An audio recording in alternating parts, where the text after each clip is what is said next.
Ayan, magandang araw, magandang buhay mga kapipol, mga pumugayero sa panibagong araw na ito po. Ang gagawin namin ngayon ay kami papuntang Mindoro. Totoo niyan, nandito na po kami, nandiyan na sa likod. Isang oras yung biyahe namin galing doon sa Talaw-Taw sa Gulo Island. So, pinatawag nga pala sa Mindoro kasi una pa rin dyan. Saan yung bag? Ginawa ng short, ginawang Mindoro. So, pupunta namin ngayon.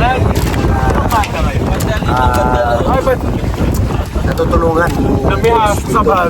sa isla ng Mindoro. So, walang daan dito. So, ang pagpunta dito po ay dito sa dagat. Kaya kasi walang daan po daw dyan. Hindi ko lang alam mga dyan. Pero sabi nila walang daan. Sa dagat tuloan para makapunta lang dito. So yun yung marami ang mga nakatira dito. Ano yung mga tribe na nagano? Tribe. Well, yung Mindoro, ang tribe talaga sa Mindoro is Mangyan. Mangyan. Pero I don't think meron dito sa mismo Pinagbayan. Baka yung mga Mangyan tribe na dito sa may malalayo. Like sa Playa, sa gitna ng isla. So sa inside the forest mountain. Pero most of them hindi na rin naman talaga nasa bundok. Talaga civilized na yun. Nag-aaral. So itong lugar to, Ito ay tuktok, nasa tip tayo, nasa northern tip tayo ng Mindoro. Particularly sa western side. so ang lugar na Pinagbayanan. Dito si Cooks. Bayanan po ito. Punta natin. So merong mga kamag-anak si Tips dyan. Yan. So samahan nyo kami ngayong mga araw. Kasama yung team. So nag-send sila po na isang experience na naman to na hindi namin malilimutan. Mindoro. Mina de Oro ang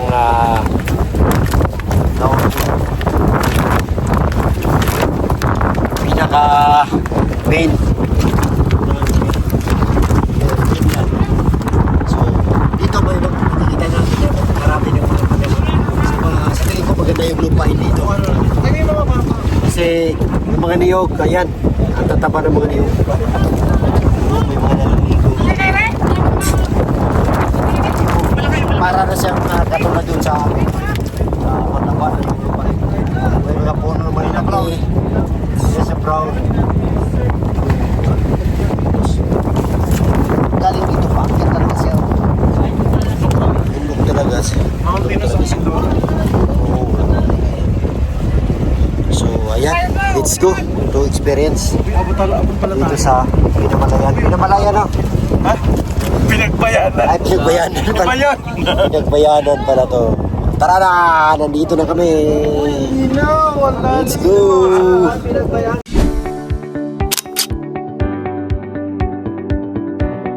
Bye! Yung ginagawa ni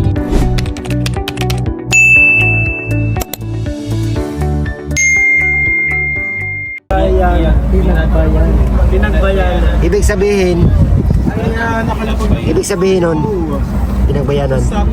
pinagbayanan lang. Parang tinirhan. Parang gano'n, no? Dito ako nag-vlog. No? Maya lang. Pag natutunan tayo ng mga more facts about Malalim na to eh. Grabe, isang experience na naman namin to na hindi namin malilimutan. So, ano pang inantay natin? Nandito na tayo. Tara. Let's go! Oh, ang daming mga bata na nililigo pa. May hagdan.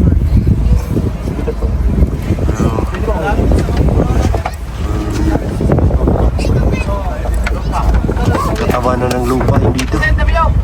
sino yung mga bata ko.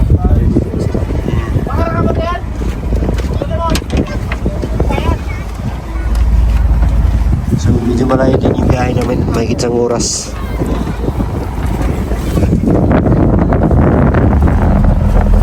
Pinagbayanan.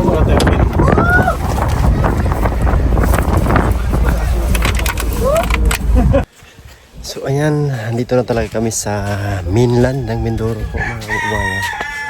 Kasamahan natin na pagod ayan, natulog sila. So first time ko makarating dito. Marami kaming first time na makarating dito.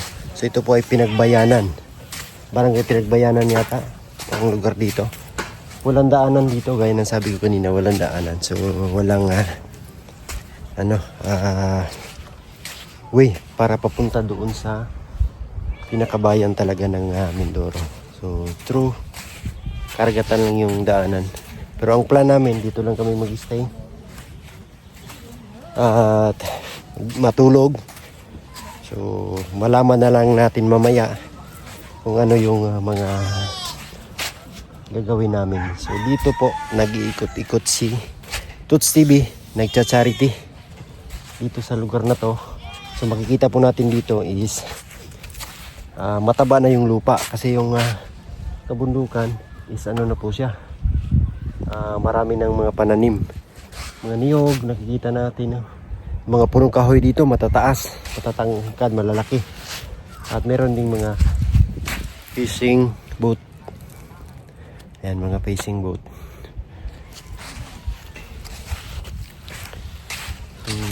Akala ko dati po talaga is yung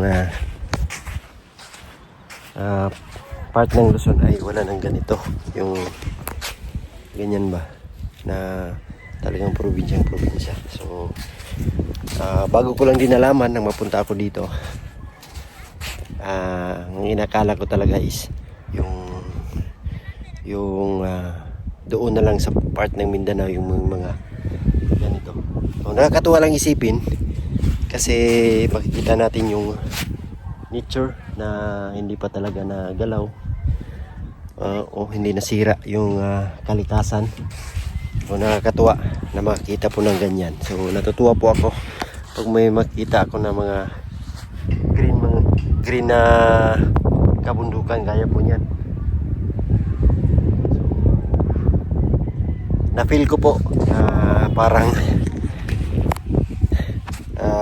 nandun lang ako sa probinsya sa Davao kasi makikita ko mga bundok dito. Kaibahan lang, may dagat dito. Ayan, sobrang init ang panahon ngayon kasi summer.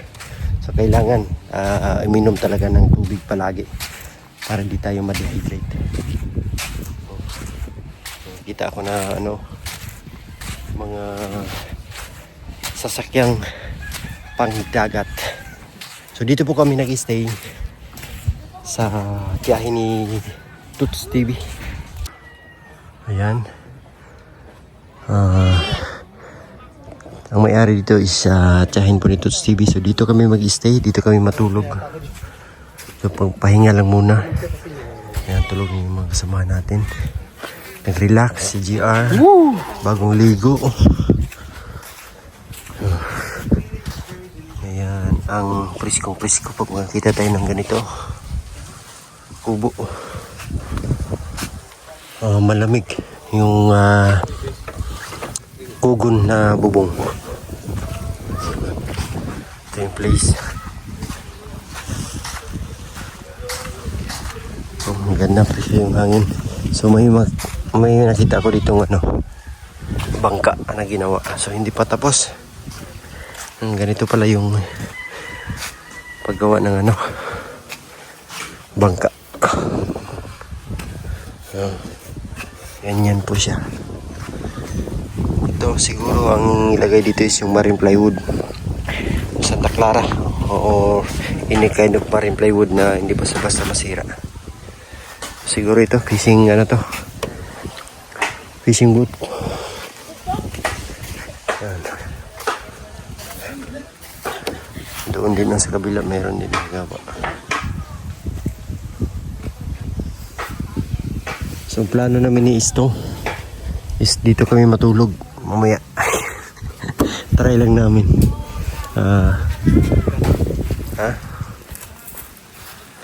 Ganda kaya. So, pero may mga duyan naman doon sabi ni Toots. So, doon po is yung Talaw-Taw. Doon kami galing sa isla nila Jason. Ayan, Talato po yan. So mahigit 1 oras din po ang pupunta rito at papauwi. Kaya napagod yung mga kasamahan kanina. Naligo kami doon sa dagat. Kami ni Istong.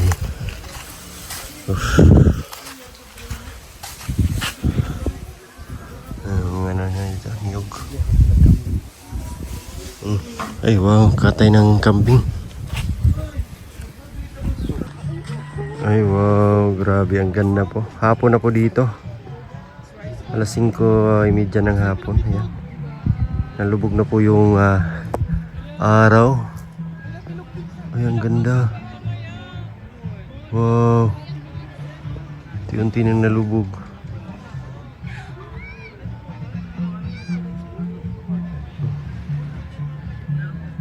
Ganda tignan. Yun sila doon, naligo. Sila GR, Sir Paul, si Madam.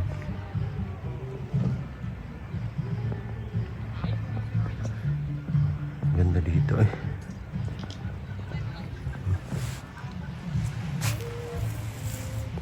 Yan, tuluyan na talagang nawala yung araw. Pero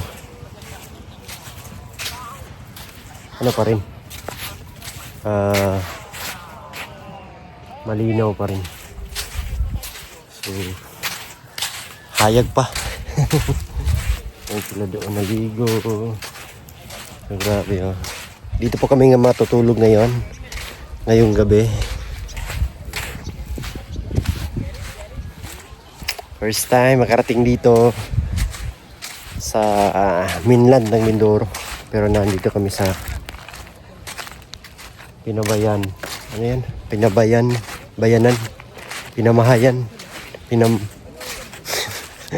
kalimutan ko tuloy.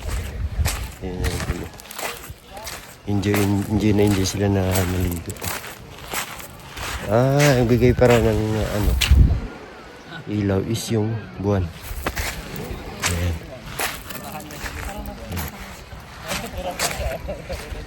Karing dito.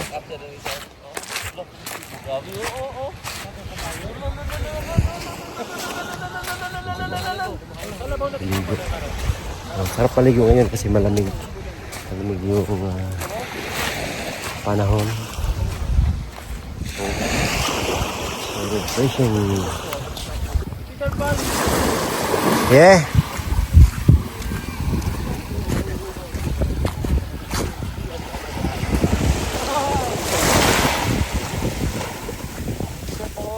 Yes. Ay! Pag yan, sabi nito, ganda ng resort mo. Ganda ng tanawin, no?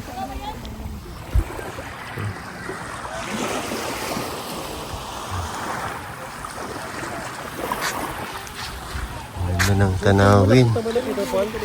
What? Yeah, oo. Ayun, no? Full moon pala ngayon. Bilog na bilog yung buwan.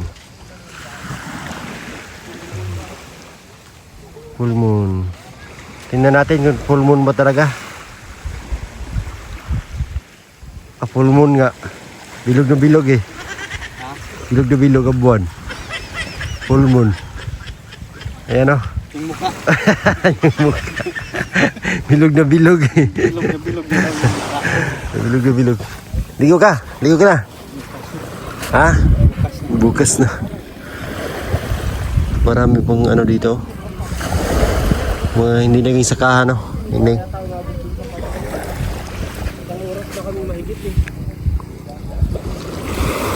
Sila meron doon mga ngawin, no? Ayan, super blessed na po talaga. Super thankful na makarating dito. So, hindi ko inakala na makarating ako dito. So, lubos kong pasasalamat sa Panginoon siyempre. Gumagawa talaga siya ng paraan kung saan yung saan yung destiny mo talaga. So siyempre sa mga taong ginamit, unang-una si Sir Paul, kaya GR, Jason. So sila yung naging dahilan kung bakit kami nandito ngayon. Kaya support din po natin sila. Palagi natin supportahan si Sir Paul sa lahat ng kanyang ginagawa, adikain sa pagtulong. Ayan, support po natin mga kababayan. Nandito lang po kami, nandito lang ako para laging umalalay sa ating Pangulo sa PB team na si Sir Paul. Siyempre ang buong PB team supportahan natin mga kababayan, at huwag niyo ding kalimutang i-support yung ating munting channel. Sa hindi pa nakasubscribe, subscribe niyo po. At saka sa mga lahat ng sponsors, ayan, maraming salamat sa mga tumulong sa akin sa pagpagawa ng bahay ni Unil. Hindi ko kayo maisa-isa, pero alam niyo na kung sino kayo. Kaya maraming salamat. Pag-uwi ko po ay update natin ano na yung update sa bahay na pinagawa natin, no? So thank you sa inyong lahat po. So yung bangka ng sinakyan namin nandito, hindi sila umuwi kasi para tipid na rin pag umuwi sila. So mahal yung ngayon, diesel, kaya maigi. Antayin nila kami para sabay-sabay na kami uuwi. Sabi lang naman kami uuwi sa islang yun, Talautaw. Pero abutin pa rin ng isang oras papunta po doon.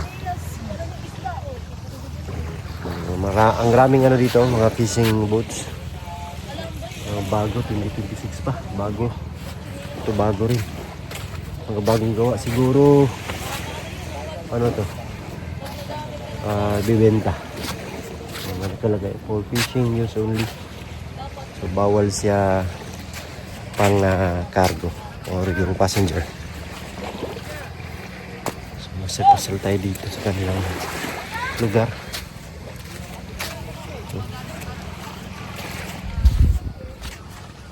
Ito yung lugar nila sa Pinamahayan. Ayan.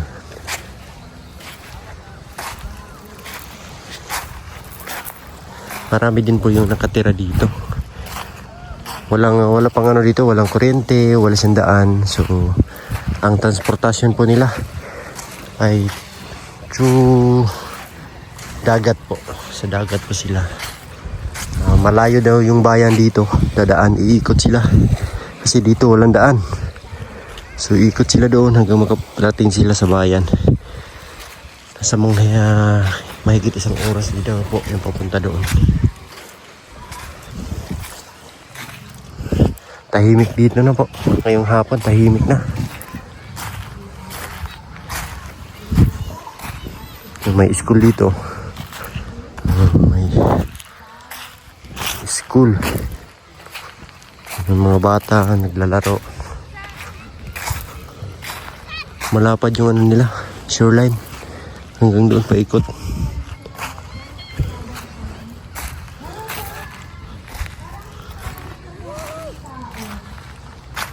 Maganda rin yung lugar po.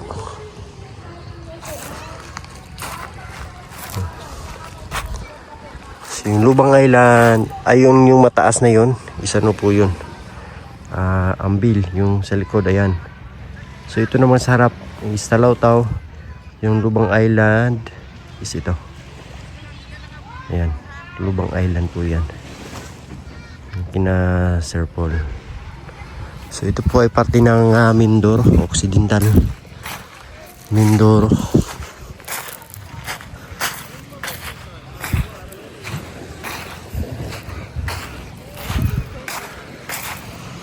Ang nagdala po na sa amin dito is si Toots. Meron po siyang kamag-anak dito na aming pag-istehan. So, safe naman daw po dito.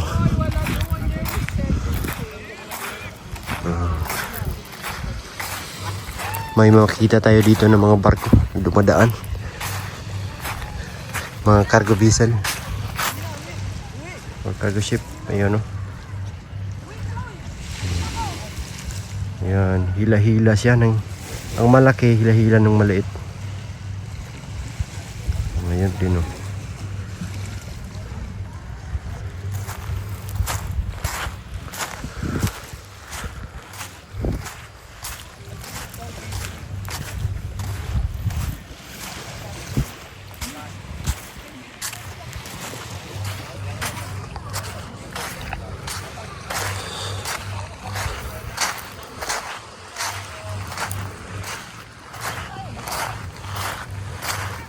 lakad-lakad tayo dito at i-share natin po sa inyo para siyempre parang andito kayo kasama namin sa aming mga pinupuntahan. Makikita nyo rin po yung mga magagandang tanawin na nakikita namin. Ayan. Mapipil nyo na nagbabakasyon din kayo dito kasama ng buong PB team. Yung buhangin, no? Mapino yung buhangin. Ayan, lakad-lakad. Yung dagat talagang makikita mo na super lalim kasi kulay blue po talaga siya.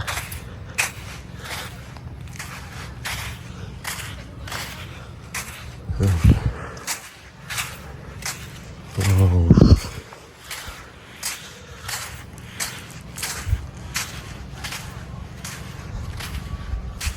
Ang ganda.